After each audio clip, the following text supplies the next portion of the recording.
Sungguh-sungguh Allah sangat ridho ketika seorang hamba itu makan. Makan ketika sesuap nasi dia muji Allah, ketika minum seteguk nasi dia muji Allah. Itu kalau orang diridhoni Allah itu wali betul. Itu untuk jadi wali itu gampang. Kamu makan ridho, kamu ninjak buminya Allah ridho seneng, kamu hidup keseharian aman seneng. Nah ini supaya sampai kita semua ngaji betapa panduan Rasulullah untuk menggapai ridho Allah itu banyak yang keseharian sekali. Saking kesehariannya banyak dalam hadis dan itu sahih. Nabi menyebut hal-hal yang keseharian. Hatta ma tas'alu fi imra'atika. Kamu punya uang kemudian istri kamu bisa makan itu ibadah. Bahkan sebagian ibadah itu dicontohkan Nabi yang akhirnya diprotes sahabat. Yaitu wa fi buti ahadikum sedekah. Kamu menggauli istri kamu itu ya sedekah. Sampai sahabat bilang yang benar ya Rasulullah. Ayati ahaduna syahwatahu wa huwa lahu ajrun. Masa urusan biologis, urusan syahwat kemudian dia dapat pahala. Nabi menjawab, alaysa lawadu'aha fi haramin akana alaihi wisrun. Bagaimana kalau dia meletakkan ke yang tidak benar itu kan dosa. Nah, hal-hal seperti ini yang saya ingin teman-teman semua. Saya juga agak ingin ngaji demi Anda juga agak ingin. Itu dosa sekali ngaji kok pesanan kelompok tertentu itu enggak boleh. Islam itu untuk semua. Jadi ya cuma karena di depan saya jenengan ya seakan-akan jenengan korbannya. Itu ada ilmunya dalam usul fikih itu. Jadi orang itu harus ngaji usul fikih. Nama yang disebut, mungkin Mas Sufyan masih ingat zaman ngaji usul fikih. Nama yang disebut itu tidak jaminan sebagai prioritas perintah.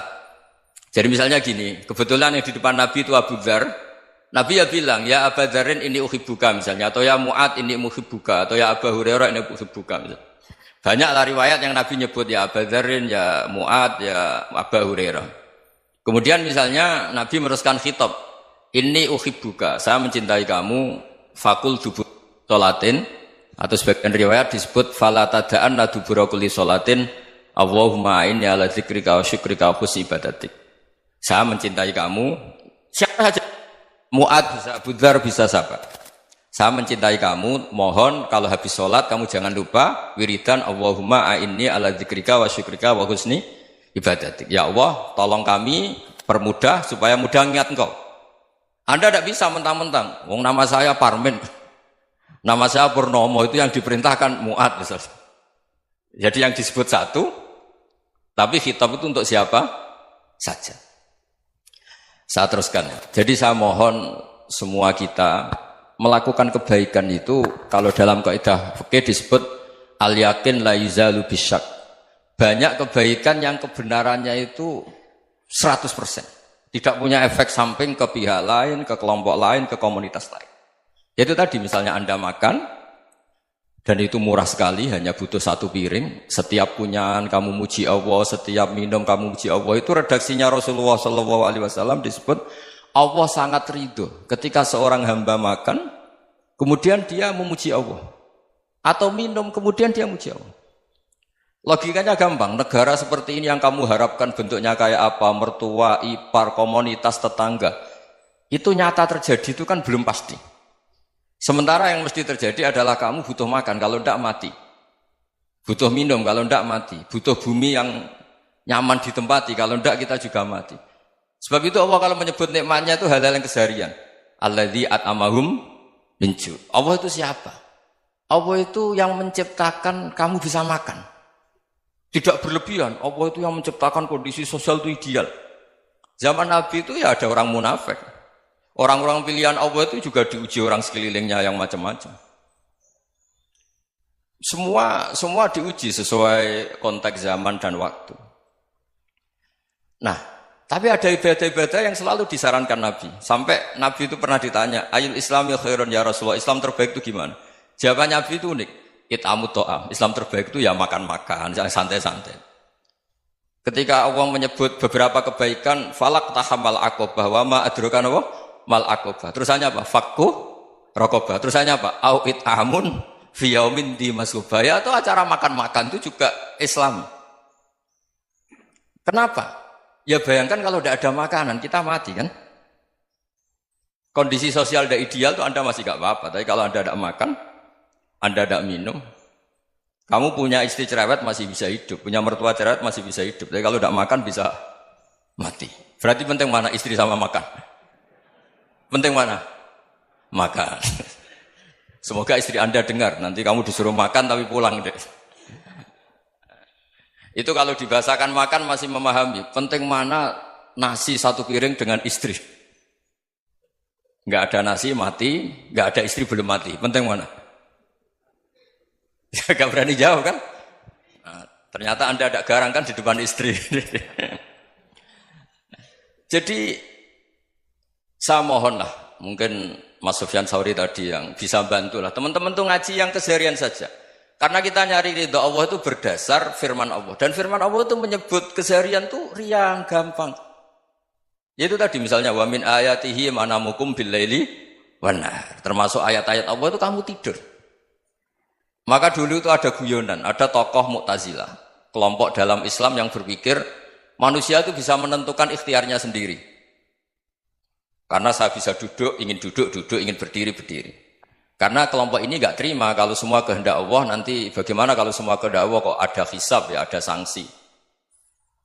Lucunya itu dia akhirnya ini cerita ya, mencintai seorang perempuan cantik sekali. Dan itu dia menjadi ahli sunnah itu oleh hal-hal yang sepele.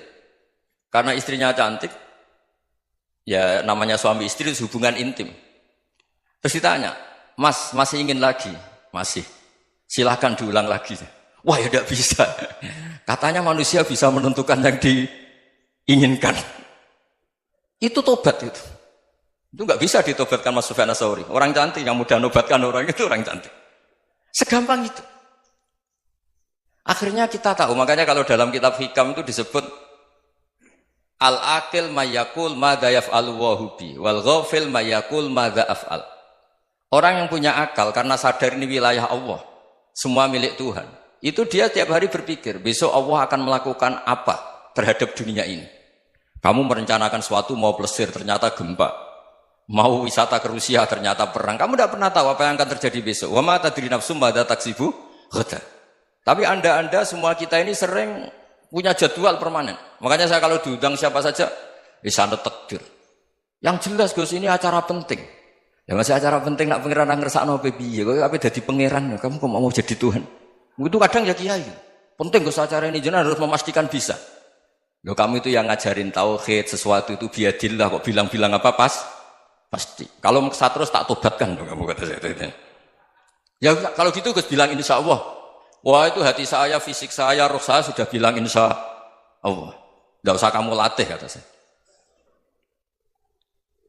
Nah hal-hal tauhid keseharian itu gampang sebetulnya. Wal ghafil yaqulu madza af'al. Tapi orang yang lupa Allah dia setiap hari bilang besok apa? Kita bisa melakukan apa? Seakan-akan dia itu aktor, dia penting, dia subjek permanen, dia. Padahal kita ini hanya objek kehendak Allah Subhanahu wa taala. Karena kita yakin sesuatu yang terjadi di alam raya ini kita tidak bisa apa-apa. Makanya saya sering ngaji, sering bilang saya, ketika Anda mensifati Allah, dia yang menghidupkan. Sudah itu tanamkan, sehingga ketika kita mati, santai saja. Kenapa santai? Allah punya cara menghidupkan kita. Zaman kita hidup juga gak tahu caranya ngelola jantung, ngelola paru-paru. Kamu juga gak tahu ngelola oksigen yang tidak beracun, tidak ngandung polusi. Tahu-tahu hidup. Gak ingin tua ya tahu-tahu tua, gak ingin mati tahu-tahu mati. Selama ini kita hidup juga agak tahu apa sebetulnya. Hanya gaya tok, punya jadwal, punya planning. Kalau kamu bisa menentukan pilihan Anda, pasti Anda istrinya cantik, 4 neriman semua, qanaah semua. Nyatanya enggak kan? Sudah 1 jelek, cerewet. Oh itu kan, nyatanya enggak bisa apa-apa Anda kan? Dan kamu bawa mati lagi. Itu kan istri Anda juga gitu, punya keinginan, punya suami yang ganteng, yang jabat, yang neriman, yang enggak poligami. Ya enggak kesampaian juga. Kalau kita ngitung tingkat kegagalan kita itu gagal terus. Ya kan?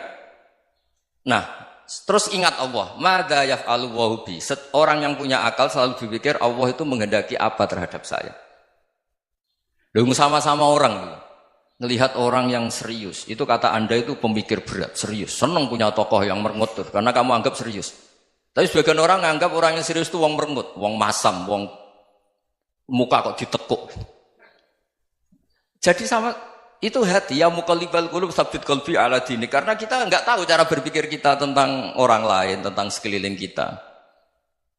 Misalnya kita orang baik yang jenis ngrumat fakir miskin. Ada orang bangun masjid mewah itu janggal. Apa artinya masjid mewah kalau banyak orang kelaparan? Tapi kalau yang jenis pendidikan, apa artinya masjid mewah kalau tidak bisa ngaji? Nanti yang jenis infrastruktur, apa artinya ini kalau semuanya punya sudut pandang yang berbeda-beda. Dan Islam mengapresiasi semua kebaikan. Tapi katakan semua kebaikan itu adalah kehendak Allah Subhanahu wa taala. Karena apapun baik Anda itu pakai fasilitas yang diberikan oleh Allah Subhanahu wa taala. Sehingga ini yang disebut qulillah tsumma darhum fi khawdihim yal'abun. Ya kembali tadi ke tema-tema bahwa keseharian Anda ini sudah Islami. Saat Anda tidak bisa melakukan apa saja. Saya sering ada jenazah, biasanya kalau tetangga meninggal saya sering disuruh ngelepas. Saya bilang orang ini baik. Karena sering ngelamun di rumah, sering nganggur di rumah. Ditanya sama anaknya, kenapa Gus nganggur baik? Ya kalau dia nganggur artinya juga agak berbuat sesuatu yang maksiat kan? Ya kan? Orang nganggur di rumahnya ya tidak bunuh orang, tidak maling, tidak korupsi, ya namanya nganggur di rumah. Lah cuma istri cara pandang nganggur gak menghasilkan uang itu. Tapi juga gak menghasilkan kriminal kan. Jadi sebenarnya Islam itu cara, makanya kalau sampai ngaji usul fikih itu ada kitab usul fikih namanya Lubul Usul, itu terkenal sekali di pesantren itu. Itu kalau ngapresiasi keseharian itu luar biasa. Izma min mubahin illa wa yatahaqqaqu bihi tarku haramimma. Karena keseharian yang mubah saat Anda lakukan itu ada kehebatan yang luar biasa, yaitu meninggalkan haram. Makanya dulu banyak orang-orang alim ketemu temannya itu guyon sampai semalaman. Itu biasanya yang semangat Islam itu kiai kok tidak tahajud, kiai kok tidak witir. Orang yang sedang mapan uangnya banyak, malam itu tidak kelayaban itu sudah luar biasa. Melawan nafsu supaya tidak maksiat itu sudah luar biasa. Supaya lupa guyon sama temannya semalaman sampai subuh.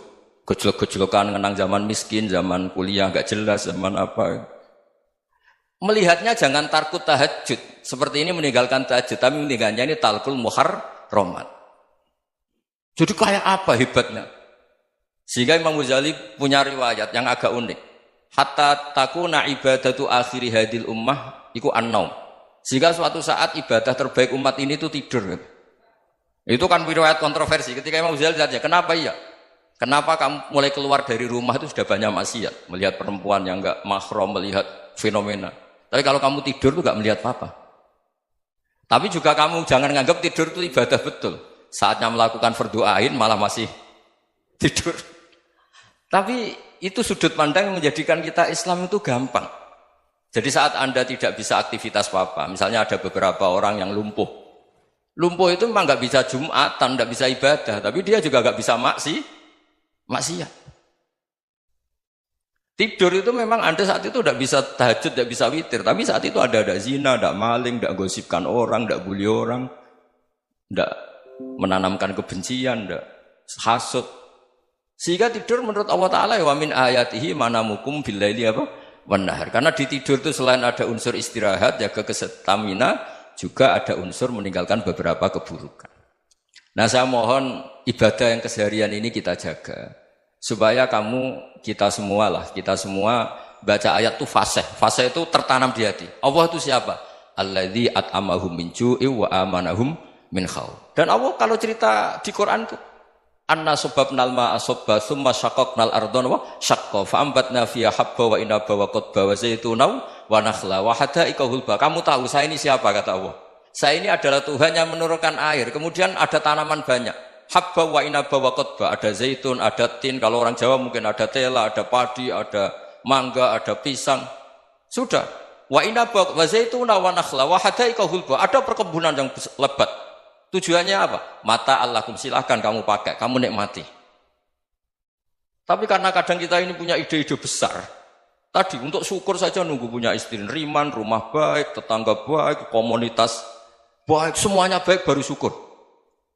Lama-lama nanti ada di surga, syukurnya nunggu surga paling kelas A.